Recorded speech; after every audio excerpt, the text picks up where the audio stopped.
Vamos continuar a falar neste vídeo sobre a framework Bootstrap, neste caso para verificar mais uma das formas que o Bootstrap nos oferece em termos de navegação dentro das nossas web pages. Antes de avançarmos aqui para a exploração do assunto deste vídeo, eu quero chamar a atenção que na área dos componentes, quando olham aqui para este espaço que tem os diferentes grupos de temáticas relacionadas com os componentes de Bootstrap, eu saltei propositadamente aqui o grupo dos inputs. E porquê? Se nós clicarmos aqui, vamos ter a possibilidade de verificar que a maior parte dos assuntos discutidos aqui nesta área e exemplificados são os mesmos que estão exemplificados quando falamos aqui em CSS. Eu vou voltar aqui ao topo. E quando clicarmos aqui em CSS, temos aqui um campo que diz respeito a formulários. E basicamente há aqui uma secção que fala sobre a possibilidade de nós adicionarmos prefixos e sufixos aos nossos inputs, de forma a torná-los um bocadinho esteticamente mais interessantes. E por essa razão eu não vou estar a perder muito tempo com esse assunto. Quem quiser, obviamente, poderá sempre consultar aqui na área dos componentes o grupo de inputs, irá encontrar informação mais ou menos redundante relativamente àquilo que acontece ao tema do CSS. E por isso saltei de imediato aqui para as navegações. Porquê? Porque este sim é um conceito um bocadinho diferente. Basicamente, as navegações, que aqui ainda não têm tradução, pelo menos na altura em que eu estou a fazer este vídeo, dizem respeito ao quê? À possibilidade de nós adicionarmos tabs. Dentro do espaço da navegação temos diferentes tipos de informações. Neste caso temos os tabs, os pills, os justificados, os links desativados e usando os dropdowns. Bom, vamos fazer aqui uma análise muito breve sobre o que é isto e verificar que possibilidades é que isto trará para organizar melhor a navegação dentro do nosso website. Para quem não conhece o conceito de tabs, basicamente é este exemplo que aqui está. É a possibilidade de nós podermos ter organizacionalmente diferentes frames dentro da nossa página. Não é bem o caso, mas é mais ou menos este o exemplo. Basicamente, esteticamente, o que o Bootstrap nos permite fazer é criar aqui esta sensação de uma mesma janela com diferentes janelas umas atrás das outras, ok? E para isso a estrutura que nós utilizamos é aqui o UL, o Unsorted List, que tem aqui uma classe especial designada por duas classes, nav, que é a classe que ativa a formatação deste tipo de componente, ok? E está aqui nav, e depois tem aqui o tipo de navegação. Nav vem de navegação ou navigation, e este nav tabs significa exatamente organizar em formato de tabs, ok? Portanto, se eu copiar aqui todos estes elementos, ou simplesmente colocar aqui copy, e vier aqui ao meu template, onde eu tenho apenas o container, vou colar. Okay? Vamos aqui organizar o código para ficar bonito. E o que acontece aqui então é o seguinte. Nós temos aqui três hiperligações. Okay? Temos aqui uma hiperligação, outra e outra. E cada uma com um texto diferente. O que faz com que este mecanismo seja relativamente interessante é o facto de nós simplesmente pegando aqui na Unsorted List e colocando aqui estas duas classes, vamos transformar a apresentação desta lista numa tab, numa sequência de tabs. Eu vou carregar Ctrl S, vamos aqui refrescar e como podem verificar temos então aqui estes elementos que nós agora, ao clicar, não temos qualquer espécie de funcionalidade. Porquê? E eu volto a frisar este aspecto que é fundamental. O Bootstrap por si só é apenas, ou fundamentalmente, uma framework para a organização estética do nosso website. Okay? A ideia da existência do Bootstrap é depois ser conjugado com outras plataformas, nomeadamente com outro tipo de linguagens, PHP, ASP.NET, JavaScript, etc., para nós podermos tirar partido deste aspecto visual muito mais interessante para o visitante do nosso website. E por conseguinte, aqui o que nós estamos a ver é algo que funcionalmente não tem qualquer fundamentação, mas que em termos visuais e em termos gráficos é muito interessante. Eu poderia até colocar o assunto de outra forma, isto é, de trás para a frente. O que trabalho é que seria necessário fazer para conseguirmos ter, sem o CSS do Bootstrap, este tipo de funcionalidade na nossa web page? Okay? Então isto significa basicamente que o que nós temos aqui como cabeçalhos destas tabs são, na base, hiperligações. O que quer dizer que se eu clicar aqui nesta hiperligação e tiver aqui associada à hiperligação um website qualquer, o que vai acontecer é que o website vai ser disparado e aquela funcionalidade da tab vai, por simplesmente, ser ignorada. Okay? De qualquer das formas, fica então aqui a informação de que com esta estrutura extremamente simples nós podemos construir aquela sequência de tabs. Obviamente que eu posso acrescentar mais tabs, Okay? Eu vou aqui, nem sequer vou alterar o nome para não estarmos a perder tempo, e o que vai acontecer aqui é que quando formos a refrescar, vamos acrescentar aqui várias funções.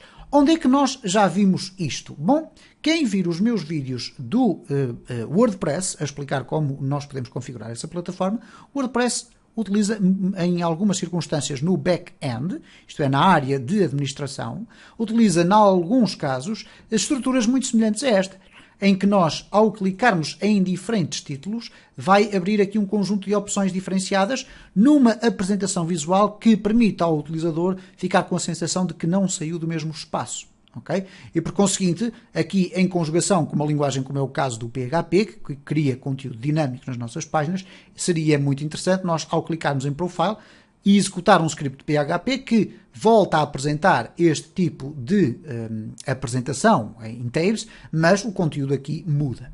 Ora, o que acontece aqui também, há um aspecto que é importante saber, é como é que nós determinamos qual é a table que está ativa. Bom, e nós já tivemos a ocasião de ver aqui que existe aqui uma pequena diferença nesta pequena entrada, nesta primeira entrada aqui, que é a class active, ok?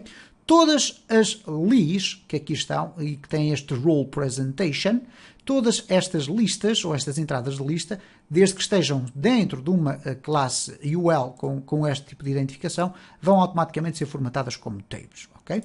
Agora, se eu quiser colocar ativa uma ou outra table, bastará para isso retirar dali daquele espaço e colocar, por exemplo, aqui na terceira, neste caso no Messages, no primeiro Messages que aparece aqui o Active. O que vai acontecer agora, se eu refrescar o meu template, é que vai aparecer então este aspecto visual interessante. Se regressarmos aqui ao site de referência, vemos também na secção seguinte que diz pílulas, que aqui está traduzido pelo nome interessante de pílulas. Bom, eu acho que a tradução não está muito feliz. De qualquer das formas, poderemos definir isto. As tables a funcionarem como botões. Qual é a única diferença aqui? Basicamente é na atribuição aqui desta classe. E, portanto, se nós alterarmos de Nave Tabs para Nave Pills, o que vai acontecer é o seguinte, vamos aqui colocar Pills. Okay? Vamos refrescar aqui o nosso template e o mesmo tipo de apresentação, só que com um aspecto visual diferente. Claro que ao clicarmos aqui nestas, vamos ter este efeito diferente. Ora, o que acontece então é o seguinte, quando nós estivermos a utilizar uma linguagem de conteúdo dinâmico, o que vai acontecer é que quando clicamos aqui e saltamos para um link diferente, essa linguagem vai ter que alterar qual é a tab que está ativa para que o aspecto visual permaneça e, portanto, para que esse efeito não se perca. Existe depois aqui a possibilidade também de podermos fazer um stack vertical. O que é que significa isso? É colocar as tabs, mas de uma forma vertical. E temos aqui a classe Nave Staked, ok? Então vamos aqui, ou Staked ou Stacked, como lhe queiram chamar. O que vai acontecer então agora aqui é o seguinte, vamos acrescentar aqui aos pills mais uma classe que é o Nave Staked.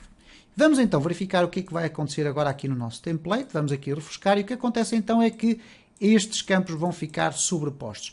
Isto poderá não ter muito interesse à partida quando nós olhamos para a extensão que eles ocupam aqui no nosso template. Mas se estivermos a utilizar, por exemplo, um método de grid, nós poderemos ter aqui quase um menu criado desta forma. Okay?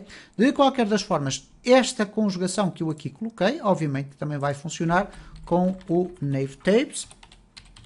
Vamos pelo menos experimentar para ver se funciona. Ok, vamos aqui refrescar e como podem observar, o efeito esteticamente não é nada interessante, mas de qualquer das formas serve também para mostrar que existe esta possibilidade.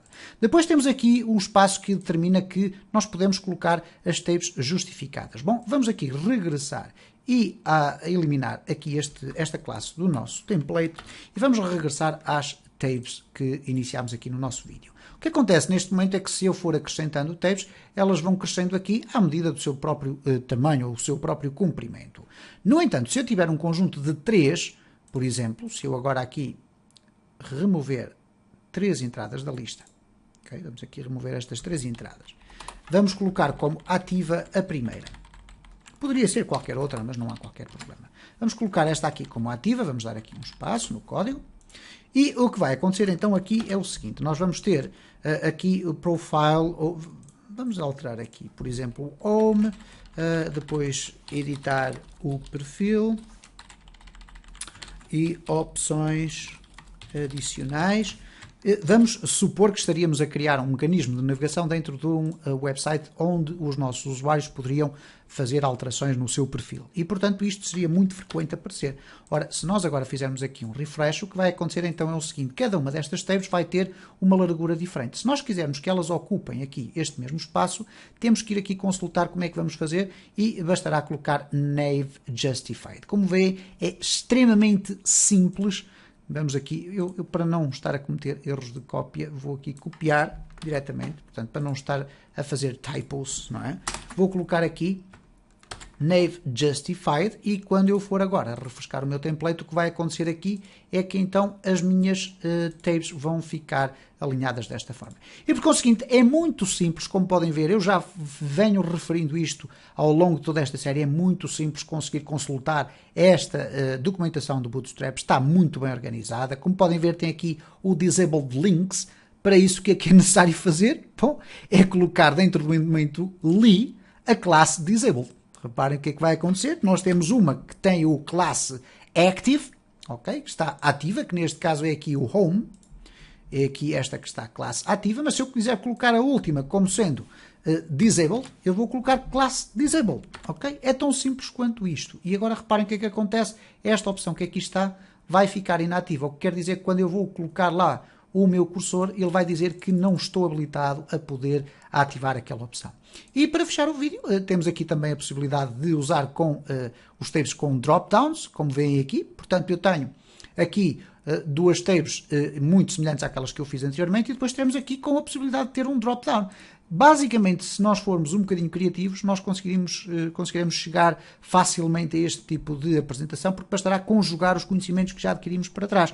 Temos aqui, obviamente, depois também a versão de pills com drop-downs, que é exatamente a mesma circunstância das tabs, mas utilizando botões. E de uma forma geral, é o que há a dizer sobre a navegação.